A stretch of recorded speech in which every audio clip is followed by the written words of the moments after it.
So, what do y'all think about a fight between Floyd Money Mayweather versus Anthony Pretty Boy Taylor, taking the Pretty Boy name, um, in an exhibition, of course, not an actual fight. The reason why I ask is because Anthony Taylor is really campaigning hard for a shot at Floyd.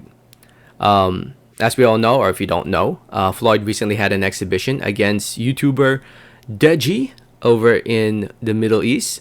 Floyd ended up winning the fight, but the headlines were Floyd suffered a black eye from Deji. Deji was able to land a punch, which is a good thing. Because honestly, going into the fight, I didn't think Deji was gonna land a punch, but it's a good thing he did. So Anthony Taylor actually fought on the same card. He was the opener for the pay per view. He fought against what's his name, Jack Fincham, I think, if I remember correctly.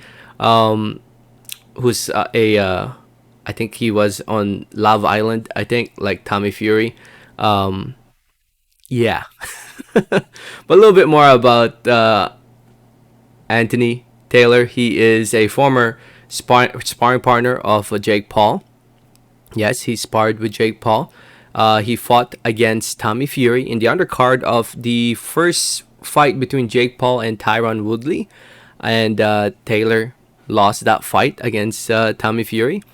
And yeah, he has an MMA background and an MMA record of 7 wins and 5 losses as a professional mixed martial artist. He fought in Bellator in his last fight.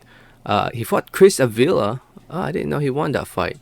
Yeah, he fought in Bellator most of his fights. He fought in other organizations that I've never heard of, like No Limit Fighting, or CF2, or BMMA, URCC. Never heard of those. But he has 7 wins and 5 losses. He's 33 years old, and he has a professional boxing record of 2 wins, 3 losses, and 1 win coming by way of knockout or TKO, losing to. Oh, he fought Chris Avila again in, I guess this time in a boxing match back in December of oh yeah, that's right, I remember that. So that's interesting. I just realized that. So they fought in MMA. Taylor won in MMA, and then they fought in boxing, and Taylor lost in boxing. That's interesting. But he also fought a rapper earlier this year or during the summer in the UK, some British rapper, and he ended up beating him. And like I said, he recently is coming off a win against a Love Island guy named Jack Fincham.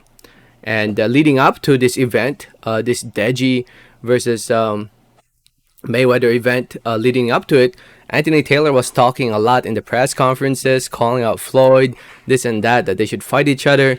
And Floyd's just clueless, like he's wondering who the hell is this guy, and and he's still campaigning if you follow him on social media.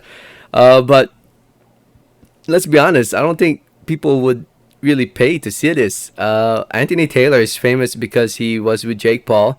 He's famous because he's been fighting in the undercard of this YouTube events, this YouTube boxing events. That's the reason why people know who Anthony Taylor is. I've never even seen him until he fought Tommy Fury, or that's the first time I've heard of him. And lately, he's just been much more popular these days because of him fighting his interactions with a lot of social media people, fighting in this influencer boxing stuff. So I don't think people really want to see this fight. I don't think people are willing to pay to see this fight. But I like the effort from Anthony Taylor. The effort that he's doing his best to try to get the big money fight. But he's not gonna get it. I don't think he's ever gonna get it. But that's just what I think. Unless there's some promoter out there who's willing to pay millions and millions of dollars for Floyd to fight him, then that's probably when it's gonna happen. But then that promoter will be losing a lot of money because I don't think people will be willing to pay for this fight. Compared at least to Deji. Deji has a big name on social media, a much, much bigger name than Pretty Boy Anthony Taylor, that's for sure. So, anyway, let me know what you guys think. Let me know your thoughts in the comments. Thanks for listening and watching, and like always, have a great day. Alright, thanks.